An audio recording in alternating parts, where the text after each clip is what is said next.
Hey guys, welcome to the Live the Movie Team weekly Google Hangout team meeting. It is, I don't know, when we see this replay, I might have started talking before it went live, but that's okay. Welcome to the Live the Movie Team weekly Google Hangout team meeting. It's April 6th, and it's cold where I am, and I think where Mallory and Dario, who are on the screen with me, it's cold here too. I don't think it's supposed to be, but it is cold. How you guys doing today? Excellent. Hey, everything good, thanks. Cool. So what I really wanted to talk about tonight, I know that a lot of our team members are watching, and well, obviously people will be watching the replay. And I've got the suggestion lately that a lot of people on our team and people on the list want to hear a lot about how to market yourself online and how to get a following of people and how to attract people to whatever you're offering. And of course, at the end of this hangout, you'll get a chance, if you'd like, to click the link below and actually join our team in the online system we're a part of, where you can learn how to blog and market yourself online. But it's so interesting is because as amazing as it is to teach people concepts when they're on our team or that they're interested in online marketing and they're starting to learn stuff, it still is the psychology side of it that holds people back. It almost is never the strategy. Sometimes it is. Sometimes people are like, I'm all in, I'm going for it, and they just don't do the right strategy or don't have the right mentor. But almost always, it's the psychology piece of it.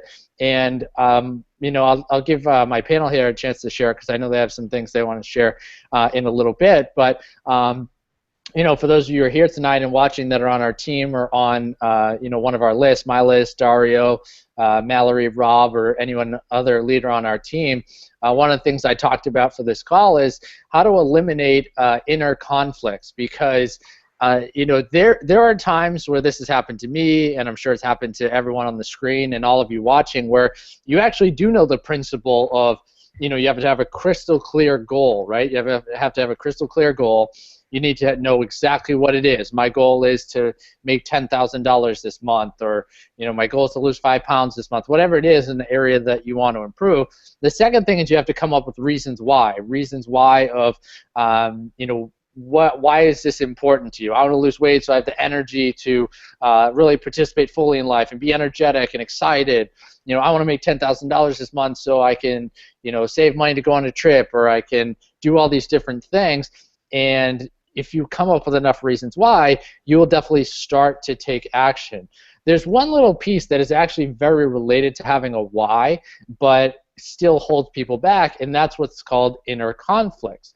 And I'm going to give an example that I'm actually going to ask Mallory and Rob as I go along if I actually say this right, so that the people watching will understand, because they will understand exactly what I'm saying, because we both worked for the same sales company in the past. And I'm going to give an example from there to illustrate my point about how, even though knowing what you want and the why is most of the game, if you still have inner conflicts, if you have things that are actually opposites of each other that can't happen at the same time, and you don't resolve what it is that you're committed to, then you'll take one step back and one step forward and 2 steps back, because even though you have that why, when you get hit with the challenge, you might think about that why, but you also think about what you're missing.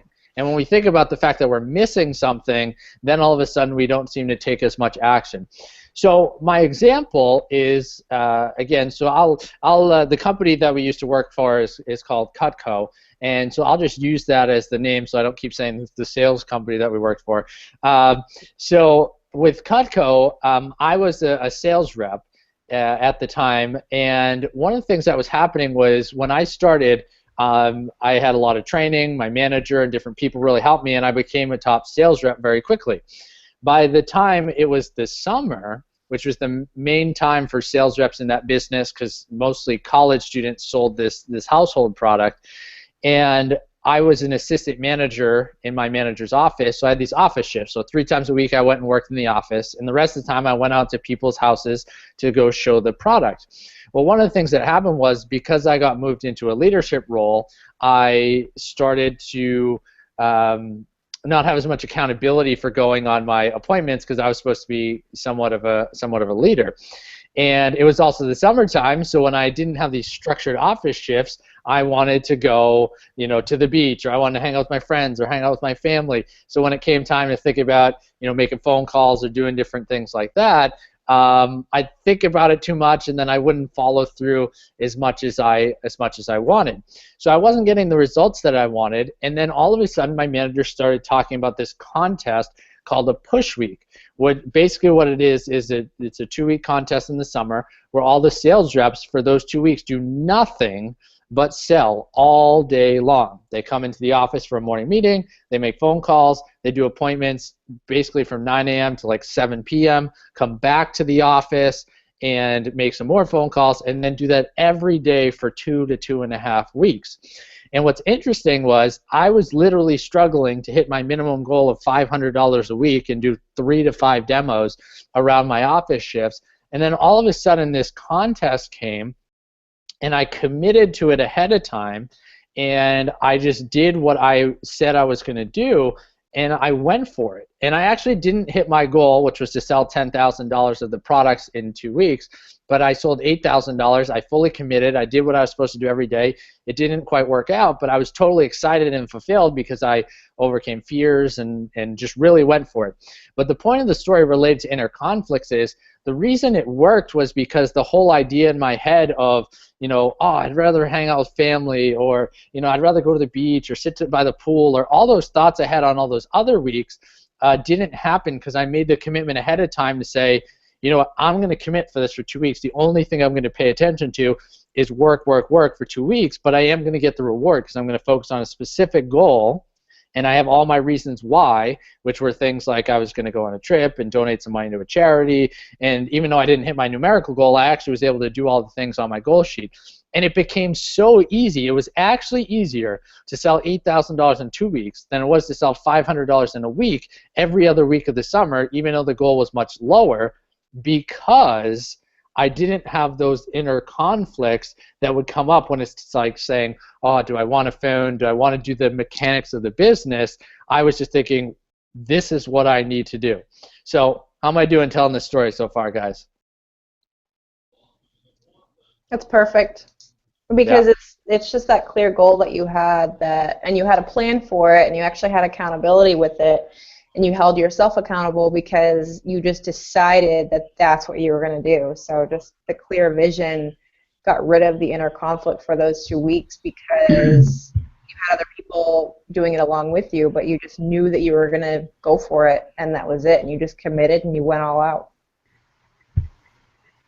Yeah, were you going to say something, Rob?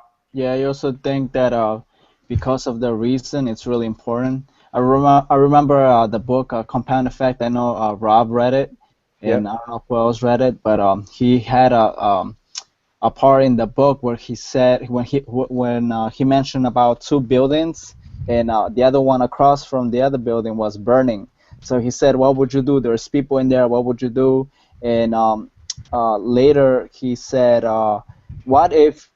Now your family or your puppy or somebody was there, then the reason changes. That's what will make you go across the, to go and save them. But yeah, absolutely, I believe that the reason is important in your why. So.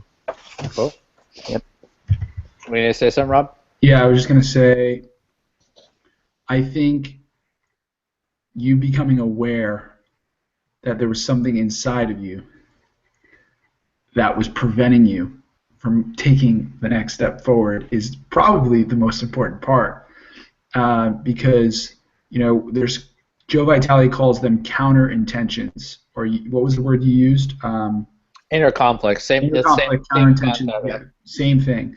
Totally there. It's like I want $1 million, and then you look at all the actions that you have to take to get to $1 million, and then you're like, wow, this is a lot harder than I thought, or I don't know if I could do that, right? And so if you can constantly work on your counter intentions or your inner conflicts, that's where your progress is made.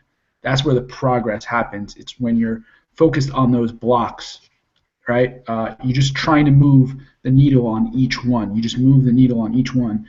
And if you can do that, that's where real transformation, progress, and growth takes place, is in those inner blocks, those inner conflicts. Cool.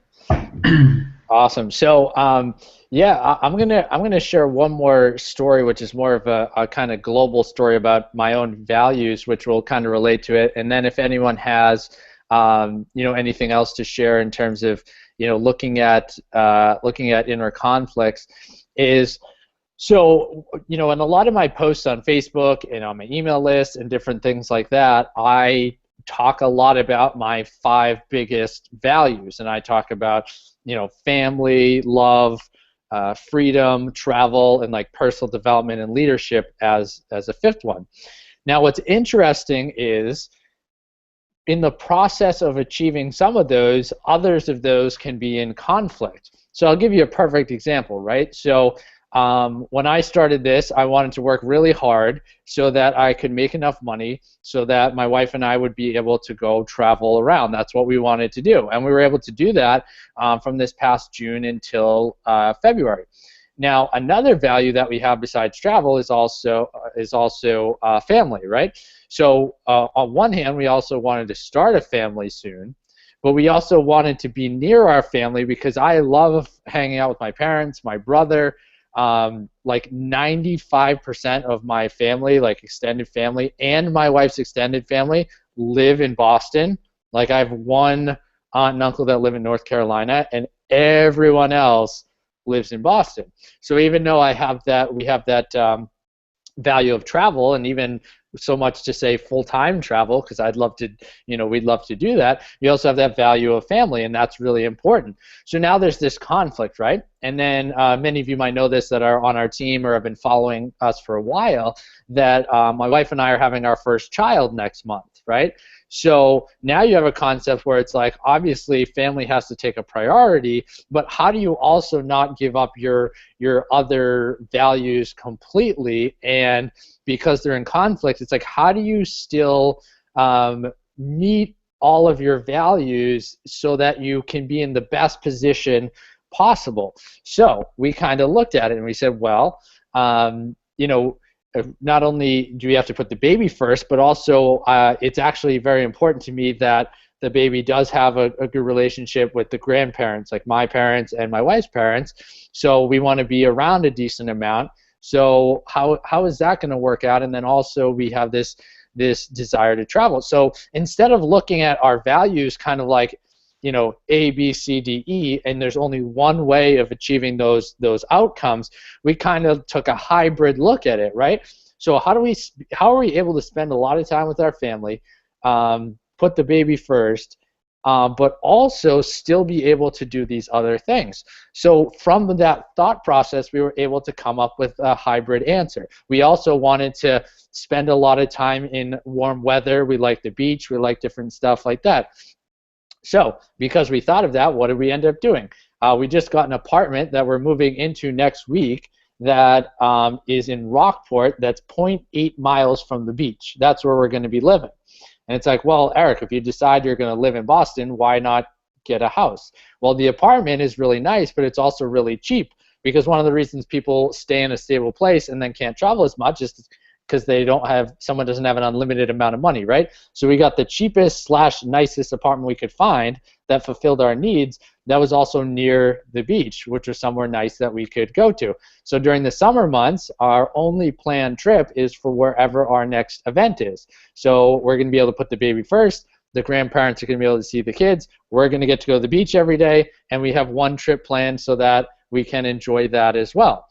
And then what we're also doing, and we're doing it through a bunch of different things, is we're not going to be traveling full time, but we have a plan that for next January and February, like we did this year, we're going to go to Florida and South Carolina, and we have a plan to be able to save money and use points and do all this stuff and be able to do that. So we're away from here for like 6 weeks, but it's also when my parents, who are both accountants, aren't around anyway, so they wouldn't be able to babysit or do anything with the baby anyway. It's cold, we're not going to go travel and see them every day, but the rest of the time we're still going to be here. We're still going to go to our events, our company events, things like that, but we're going to kind of be able to achieve all of our different goals. So we'll still have freedom, be able to work from home. We'll still be able to travel, mostly just for now, our company events and our own events, and then our plan with our 6 weeks down in Florida and South Carolina or wherever we end up going exactly. And then we get to meet all that. And then every day, as I'm running the business and my wife's helping me, we also get to do our personal development and leadership with our blogging and with our posts and listening audios and doing all this stuff. So in a hybrid way, I know that our plan meets all 5 of those values. So I'm not saying when something goes wrong, oh, you know what, even if I make a lot more money, we can't travel anyway, so I'm just going to kind of not really go for it. Or, if this goes right, it's not going to really matter anyway. So eliminating those inner conflicts. So does anyone have any comments or insights or something you might have got from my story or something that you could add in terms of really looking at your values and how you can, some of them might be in contradiction, but how can you set up your life or a focus in your life in the future so that you still meet them all? Some of them might need to take priority over the other, but still meet some part of them at all times so that you can feel like you're living based on your values and priorities.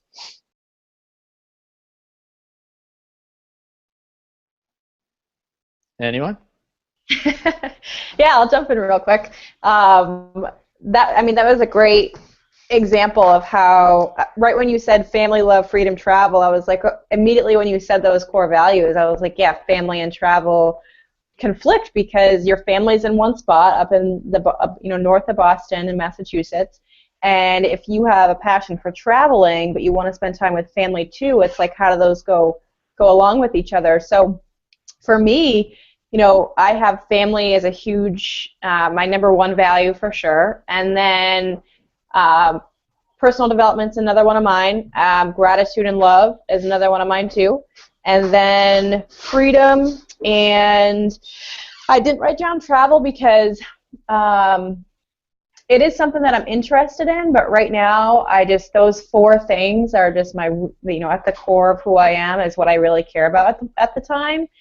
And when you think about, my family is all from Maine, so I don't see them every day. And my husband's family is from Rhode Island, which is where I live now. So if you think about anything conflicting, if my number one core value is family, you got to think like, well, they're 3 hours away. How do you fulfill that value all the time? So with the power of the internet, I do a lot of FaceTime. I call and talk to at least one member of my family most days, and I go up to visit at least once a month. So you just find a way to find a balance that works for you and makes you feel happy, and you just find a way to live by your core values, and satisfy all of them, even if you have to make some little sacrifices along the way. Cool. That's great. And also, because you work online, if you ever had to be up in Maine with your family for an extended period of time, you could still do your blog post. You could still potentially be on a Hangout. You could still do a lot of the things that you need to do. So you're not in a situation where it's like, I either work or I go up with my family. There's the opportunity to have that kind of a hybrid look to it because you have the ability based on the internet. So yeah, that's a great point, Mal. Yeah, the freedom is huge to me. So having the ability to work anywhere that I have an internet connection is just phenomenal. So cool. Does anyone else have anything to add? I think it's awesome that you know what you want. Cool. Yeah, I was listening to Brian Tracy just the other day. He mentioned about the primary human needs that we all need. Like first we have to feed our needs with food, a home that we live in or something like that. But then he mentioned also the 3 primary is having insurance for your life insurance. So if anything happens to us, that our family, whoever is left behind, doesn't get affected. And then he talks about having security. We seek for security, like having a good job or something. And then he also mentioned after everybody feels like they have accomplished enough money or stuff like that, then we seek for love. We seek for somebody that could love us the way we are and everything. So I feel that we all seek those needs. Those are human needs that we all look for, and as well as the other goals that we have for ourselves, for the family, and everything. So my primary is actually having my mom closer. She lives in Ecuador, So I would love to have her. She comes back and forth for vacation, but that's my primary goal, to have my mom closer and be able to spend more time with her. So, and also Cool. having the freedom and stuff. So it's definitely a nice. Just think about having the time to do whatever you want. It's really nice, but we all gotta work for it. So. Cool. Yep. That's an awesome goal to have your mom closer. That's great. One of the reasons I bring up inner conflicts is not just to talk about from a personal development standpoint or even just our own values. I bring it up because obviously, like I talked about, many of you here because you're interested in what our team's about and our online system and getting involved with us, working online and blogging about your passions and getting people to join your own team so that you can have the opportunity to make money online and really, like I said, pursue your passions and have the freedom that you want. One of the challenges is those inner conflicts, and it's, I want to have a life of freedom, but I don't want to spend any money, right? I want to have a life of freedom, but I already worked so hard. I don't want to put in even more hours. It's interesting though because it's kind of about the way things are framed into you. So what I mean by that is if someone came to you and said, "Hey, you can run a traditional brick and mortar business for 3 to 5 years, and after 3 to 5 years, if you bust your ass like all day long, every single day, but at the end of 5 years, you're gonna have a full staff who can do everything, and you can be completely hands-free and do absolutely nothing but leadership in that business if you follow this exact plan." Anyone who's really interested in doing a business would be like, "Holy crap, that is awesome. Like 7 days a week for 5 years and then I'm done and I'm just leadership and just just going over, just looking over the business and kind of going in when I need to." People would sign up for that all day long. Now they come online, and because someone might, say, "Oh, yeah, I made money really quickly," or someone, whatever the scenario is, which with our company, those stories are true, but they're also very unique situations.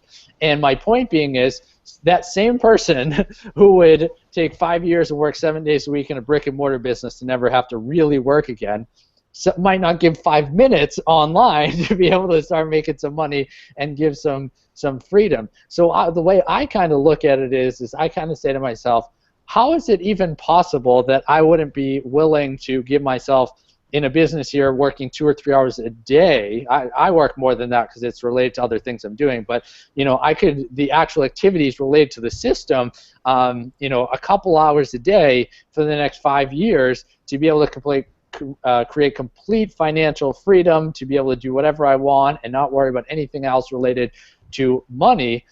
Why would I, as challenges come up, think about quitting or think about doing something else when we're talking about like a couple hours a day, whereas like the business I was in before, which I already talked about, which was a phenomenal business, but that was kind of the dream. It was to bust your butt 7 days a week for 5 years.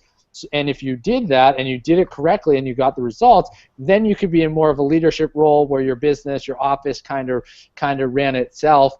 And that's why I think people like myself, like Rob, like Mallory, and of course Dario, people on the screen here, they have that drive inside of them because they came from a completely different frame of reference than someone who really wants freedom but has never run a business in person, has never done something in sales, has never read all the books that we've read. If someone comes from that frame of reference, then maybe it seems like if you don't make a lot of money in a month or 2 or 3, that's a lot because you've never been in this atmosphere. And that's why, for me, I like to talk so much more about psychology than strategy within our system to even get someone who might be watching like yourself to join, or if you're already in our team, to get results, is because until you have that frame of reference and you have those inner conflicts go away, you're going to take 1 step forward and 2 steps back, because even if you do a strategy and it's working, you're not going to think it's working because you don't have an understanding of the psychology that it takes to actually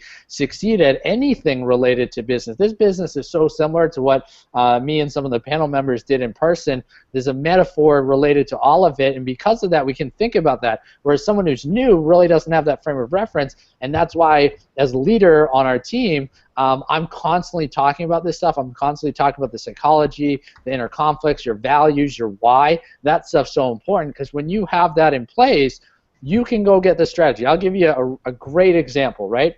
So Sarita Cleese, who's actually a part of Empower, right? She's a mom of 2, and she lives in Australia, and she's always on the leaderboard. She's like top 10 in the company for the last 6 months or year or whatever, right? She's made over $250,000, I think, and she started less than 2 years ago. And what happened was, her and her partner at the time, they got into some financial trouble, and the whole thing was she either needed to find a job or she needed to find some way to make money from home. And she was so passionate about this. She's like, there's no way, there is zero chance that I'm putting my kids in daycare. I don't care what I need to do. So think about that frame of reference to go look for something. I will do literally anything to not leave my babies, right? That's her thing, right? She comes on, and boom, what is the first thing that she sees? This kick-ass mom who used to be in corporate America that's like in a bikini in the Caribbean, who's saying she used to be a corporate executive making 6 figures a year, and now she's sitting on the beach working from her laptop making $1 million a year with her husband and traveling the world with their 8-year-old daughter, right? So Sarita hears this, joins their team, Brian and Rhonda's team, which is the same team I'm on, and all the people in the panel that's their upline from me. And she's going through. She joins the system. She watches all the videos. She calls Brian and Rhonda. She bugs the heck out of them. She calls them a bunch of times. No, you need to take action. No, you need to tell me exactly what to do. I can't leave my babies. You don't understand. Like, I can't do this. So she starts to learn the stuff from Brian and Rhonda. And what she did was, and this is really all she's done to build her business, is she learned the Facebook strategy that's taught within the products of our system, and she basically created an ebook and a long story ad that was all about her mission to be able to create freedom in her life so she could stay home with her family. That was it, period, end of story. She learned the one strategy. She literally did everything she was told. She bugged the heck out of Brian and Rhonda. She bugged the heck out of Jabril and Justin that actually created the product that taught her how to do it. She did exactly what they told her to do. And not only did she do that, the only other thing she did was she listened to Dave Wood, the owner of Empower Network, who says, as part of the 8 core commitments, come to the Monday and Thursday Empower Hour calls and invite your list. She has done that without fail every single week. I'm on her list. Without fail, she has never missed a Monday and Thursday email. She's had a hangout for her team every week. She does a Facebook ad with the ebook and a long story, and that is it, period, end of story. That's it. And she started taking action, and the first few weeks or a month or so, she didn't really have anything happen. She went to her first event. The day she went to an event, she tweaked a little bit about her ad. She got an all-in sale that day in our business, and she's literally been off and running since then. And she will tell you she is still not great at online marketing. She's still not great at videos. All she's great at is following directions, being very clear on what she wants, and she sells people on her why better than anyone else in Empower Network. And she's so clear on it. And the reason I know she's the best at the company at it is because I've met all the people on her team, and they are literally her to a T. They're all in their between 30 and 35 years old. They're all single moms who want to put their kids first. Period. End of story. They all look like her, talk like her. I've become good friends with some of them. They're literally like the same person, right? So that's just an example of people are like, teach me the strategy, and I want this to work, and I want this to work fast. Well, what did I say in that story? She was committed before she even knew what she was doing, right? And once she found a system to work, she committed she was going to do it, and then she committed to the strategy, and then she committed to learning everything about the strategy and just do it. And because of that, there was no thinking involved like some of us take a little bit of action, then we're like, is this working? I don't know what happens. And she just did it, and now she's one of the top in the company. So that's just a story of someone with no inner conflicts, clear on what they want, who isn't the best at online marketing or even strategy, but so clear on the goal and the why, and look at what was happened for her results. So that's I just think that's so powerful and so clear, and it's important to remind myself and to all of you guys on the screen and on our team that, you know, what part of that am I missing, or what part of that am I doing well that I could get a little bit stronger on, and how can I implement those same type of things to get get similar results. So did any thoughts or feedback based on Sarita's story, anything come up in your mind? Yeah, absolutely. I've been doing a lot more reading about the law of attraction, and I've read Think and Grow Rich a couple times now, and I've just read, last night I actually read half of The Secret because I couldn't put it down.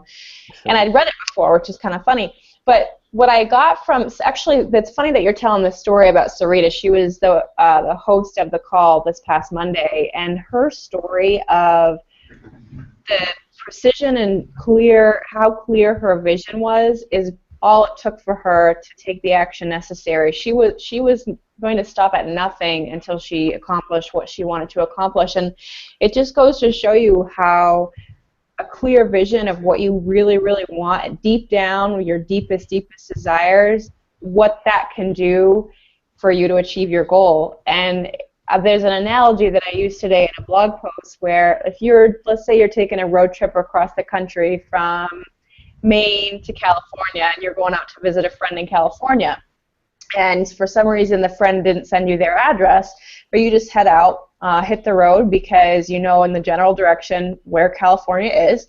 And even if you didn't have a map or a GPS or anything to guide you, the road signs and all of that will give you a little bit of direction along the way. So you'll probably eventually make it to California. But then when you get there, if you don't have an address, you know how big California is? So that's just like that's like going after something without really knowing exactly what you want, and you have a clear vision of exactly what you want. So I did a lot of working on a vision board today, and just visualizing, doing a lot of visualization, and imagining myself in the exact dream home that I want, and with the exact financial freedom, and how that would feel once I've already achieved that step, because that's the feeling that I want to have every day while I'm working to build my team, because that's going to be the inspiration for somebody else to take the action that they need to do to actually follow their dream and get a clear vision of what they want and follow their passion and stop at nothing until they accomplish their dreams. So it's just it all goes back to your vision, and the inner conflicts that happen, just to bring it back to this, the inner conflicts that happen to all of us. You know, we're all human. You're not the only one. So sometimes I think when we get caught up working behind a computer all day and we're not interacting with people throughout the day necessarily, unless you have another job that you're currently working too, but it sometimes feels like, I must be the only one that's going through this kind of struggle right now. And then you just have to stop, and you have to just contradict the negative thought that might have come to your mind about being the only one with something, and seek out information from somebody else who's going through what you're going through, because it really all comes down to your mindset and the clear vision that you want for yourself.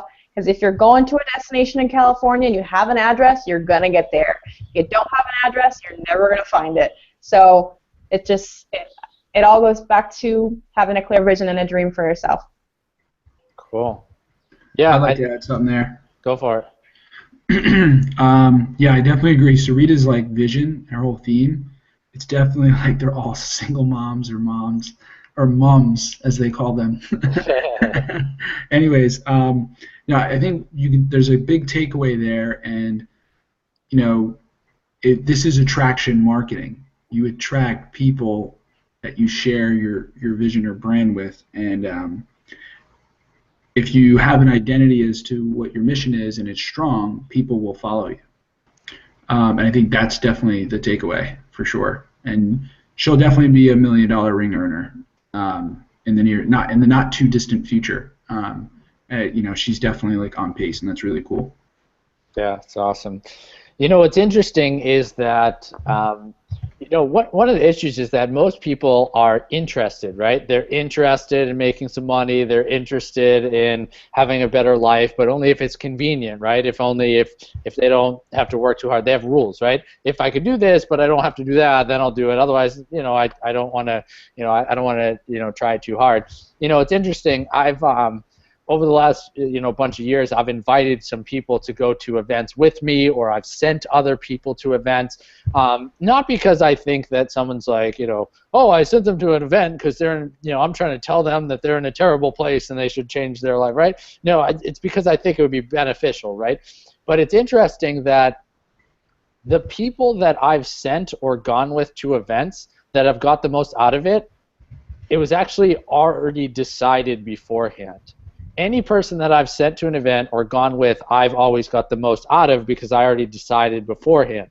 Also, like Meg went to a Tony Robbins event with me. She got a ton out of it, and since then has had a certain mentality. My brother was with me, same type of thing. And then there's some other people that I've sent to events, and they'd be all fired up at the event, and you could tell that they learned stuff, whether it was Tony or somebody else that I've sent them to a different event. And you can definitely see that every person I've ever sent to an event has got something out of it, has made some progress. But the way that you get someone to go to an event, it's like, oh my God, this is going to change your life, and blah, blah, blah. And it's not BS. It's actually true, but it's not based on me saying it. That's what it might take for them to go. But to get that actual result is based on them. And what's interesting is what I found out is sometimes those people just weren't.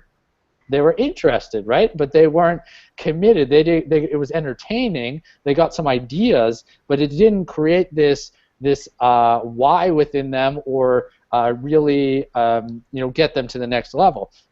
Tony talks about this, and a lot of other leaders do as well. As they say, I usually only enter people's lives at one of two times: when they're in a state of extreme desperation, like I have to make a change or I'm screwed, or a state of extreme inspiration where they're like, I need to take my game to the next level. I'm doing well, but if I don't keep learning, I'm going to be comfortable, and comfortable is the worst place.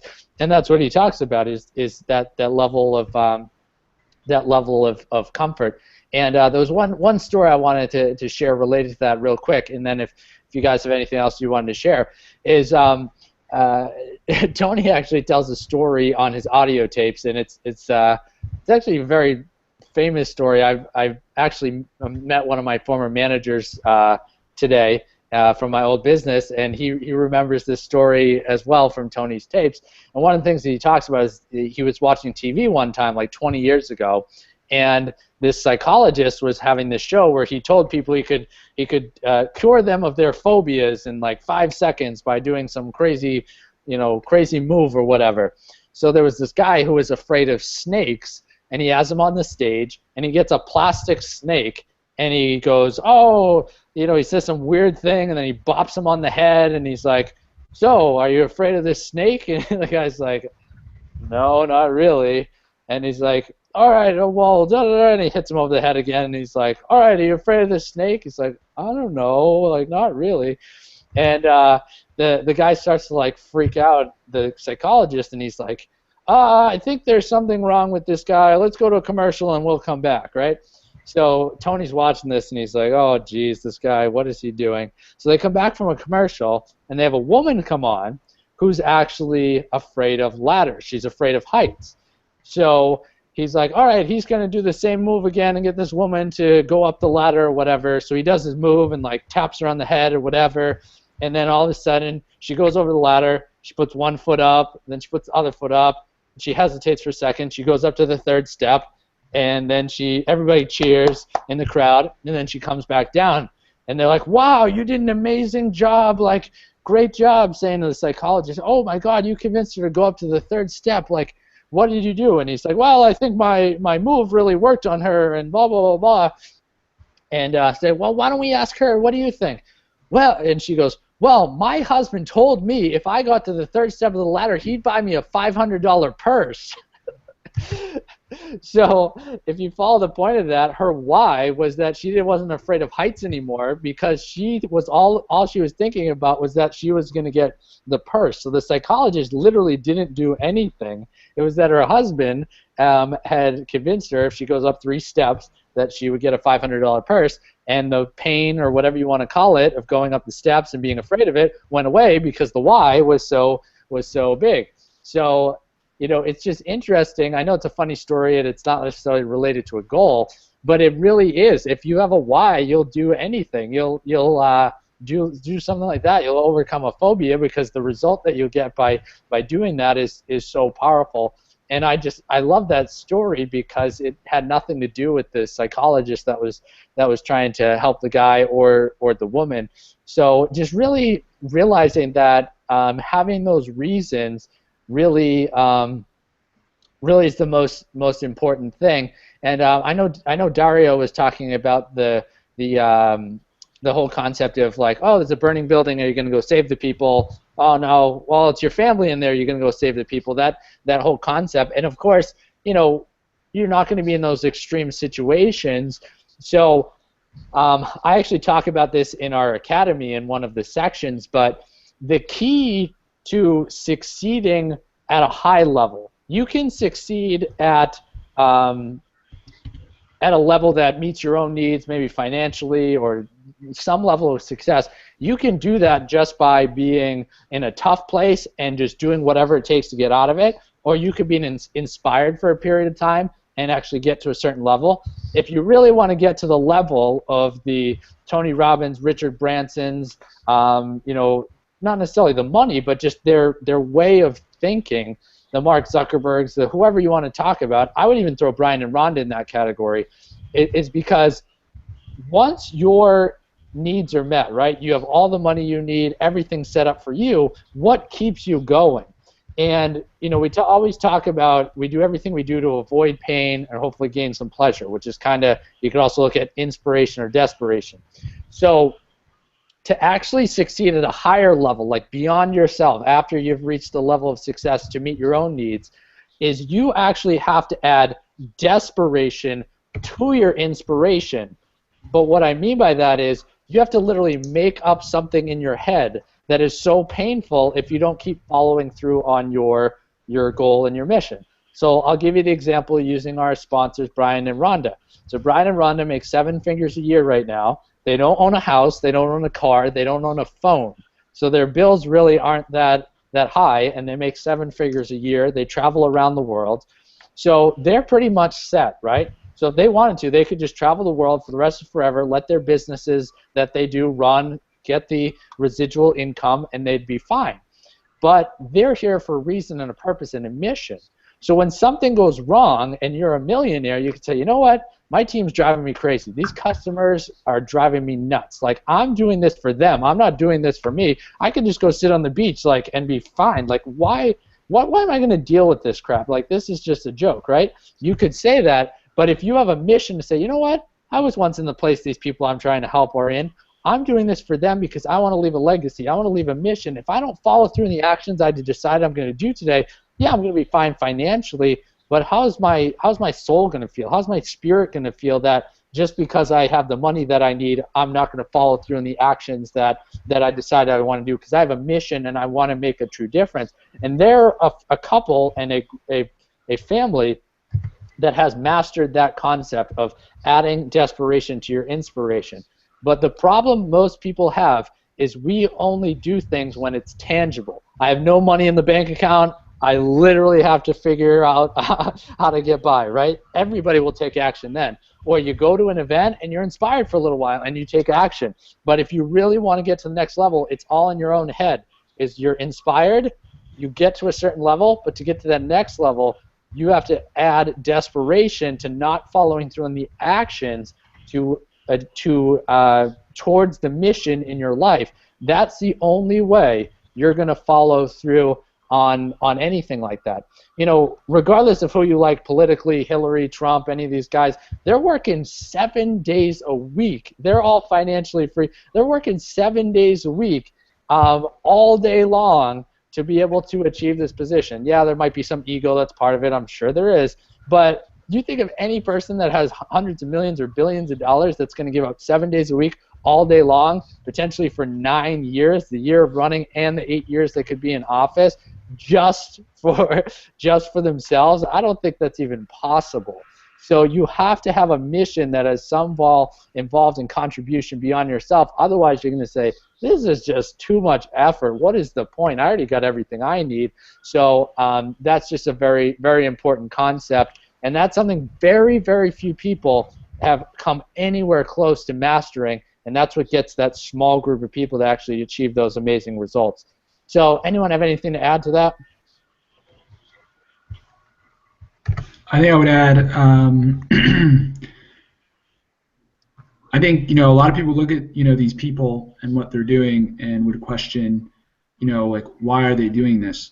And I think the answer to that is that, like you said, they're deeply connected to something that's deep within them.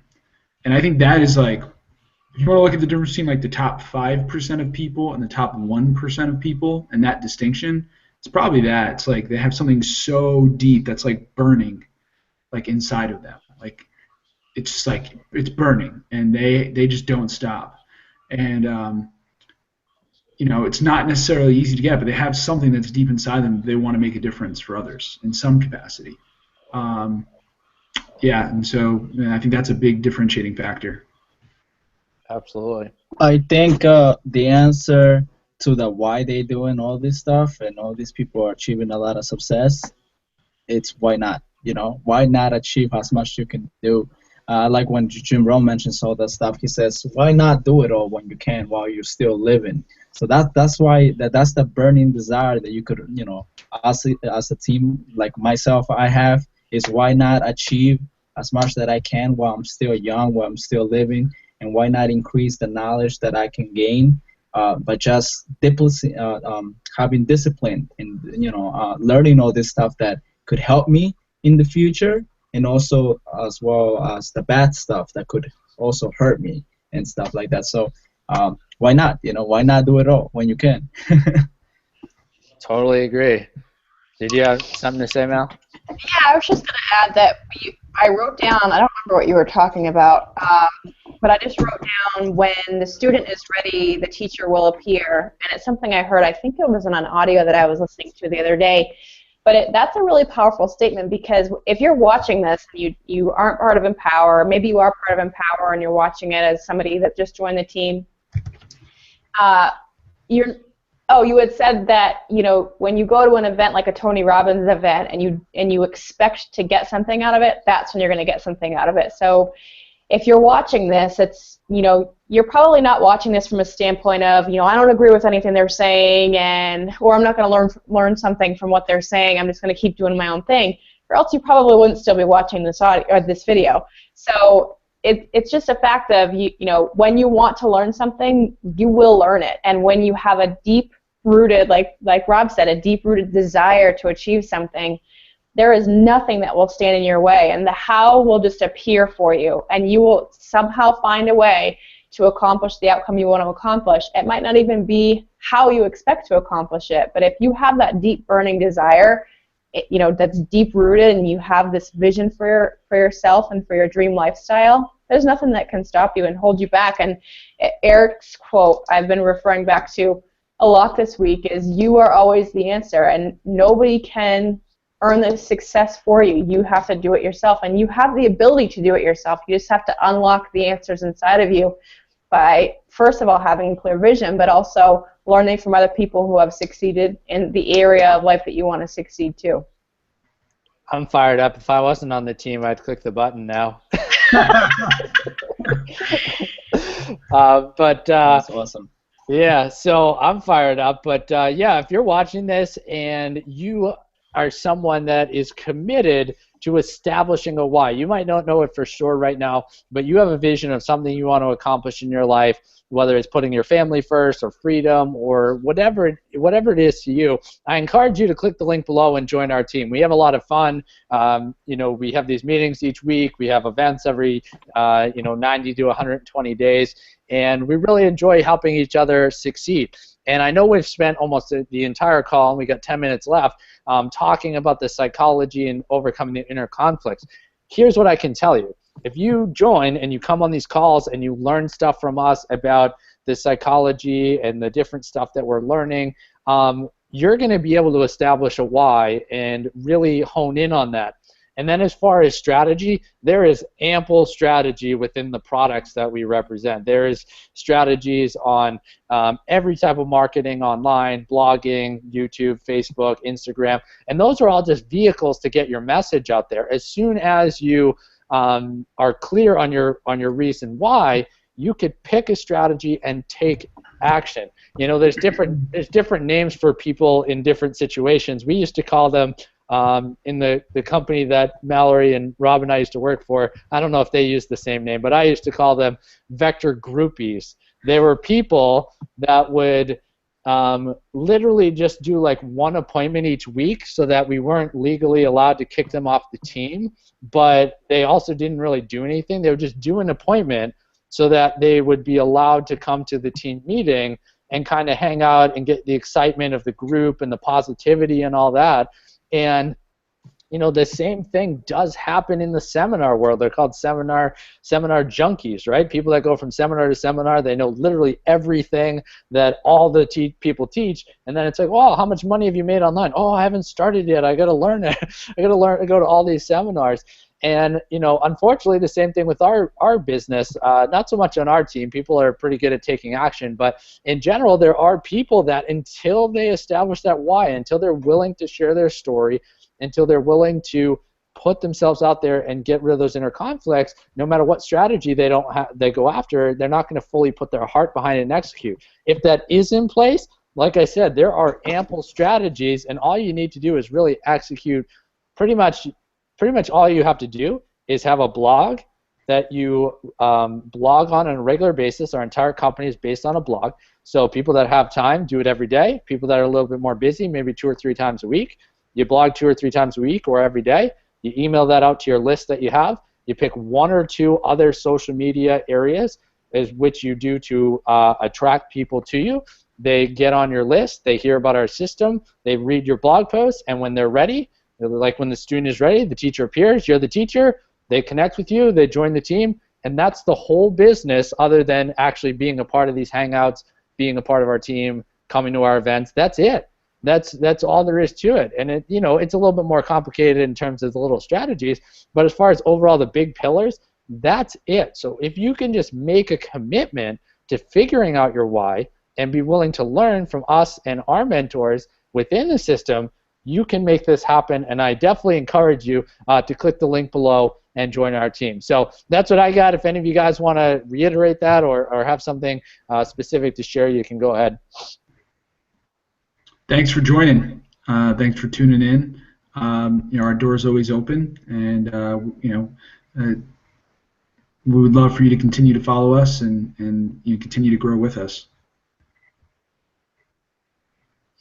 Absolutely. So, this was an awesome call. I think we had some really great insights for the leaders on our team, and also, from some of the things that we're all really working on.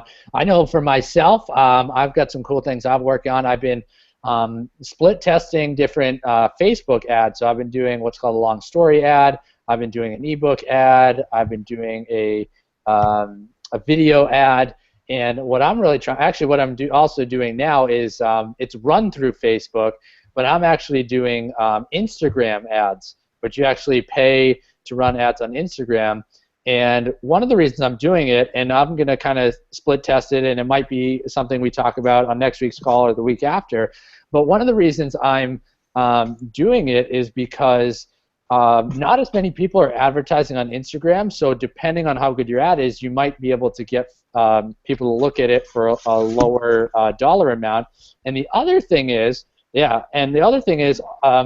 those of us on our team that are using Instagram have some accounts that have 10,000, 15,000, 20,000, 25,000 followers.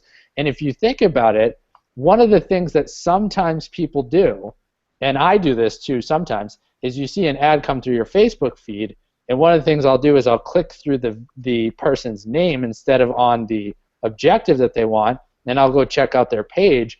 and I'll see how many likes they have on their page. It doesn't mean if they have a low like amount that I won't like their page or click on their link. It's just something I look at first.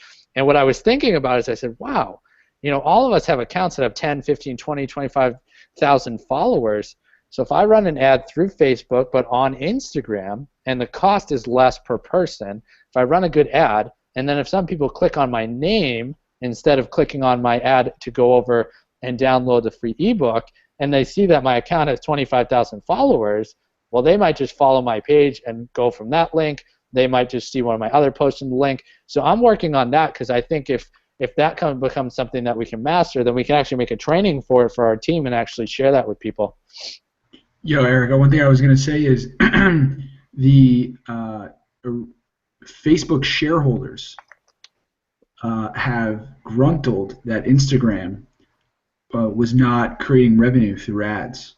And Facebook turned on ads for Instagram because of disgruntled shareholders. And I agree with you. I think Instagram is a serious market for the amount of people that are on Instagram. It's crazy. And I think I agree with you 100%. It could be like dynamite for us, specifically for our team. And I'd be really excited to dive on board with that. Also, just to add, I bought my proxies and I emailed them to you. Cool. I'll go check that out. So I know some of the people on our team are working on Facebook ads as well. What I'm trying to do is try to stay one step ahead of what everybody's doing so that I make sure that that I'm presenting with you guys with the best opportunities that there are. Everything works, right? Everything works. A story ad works, an ebook ad works, a video ad works, Instagram ads work. All these things work. It's just a matter of based on what I've been doing, what our team is best at already, what is actually the suggestion that I would have that would be the best idea for us. So far, it has been the story ad that has the best execution. I just want to see if Instagram ads, because we all have accounts that have such great followings, if that has an even higher benefit. So I'm going to start rolling with that tomorrow. I have an ad waiting to be approved, and then I'm going to run with that. And I also think that would be cool for those of you watching because you can participate on our team as we learn some of this stuff. But also, if the Instagram ads becomes something that our team really executes, now that becomes a system because we are masters at getting people going on Instagram. That's what we'll teach you first. If when you join our team, is we'll teach you how to set up your blog, but then also Instagram. And then if the second step is, hey, I'm starting to make some sales, but I need to speed up the process. It's the only thing I need. And you can turn on Instagram ads with your accounts with the lots of followers. That could be a real system that we have going for our team. And those of you who get in at the beginning of this are going to have the edge because you're going to be in there where there's less people. You're going to get to learn it alongside of us. So I'm actually excited about it and look forward to sharing what I find in the next few weeks with our team. So it'll be pretty good. So that's what I have for tonight. We'll see you next Wednesday on our next Google Hangout team meeting. Click the link below. Check us out. We have a lot of fun, and I look forward to seeing you guys next week. So live the movie. Awesome. Bye, guys. Bye. See ya.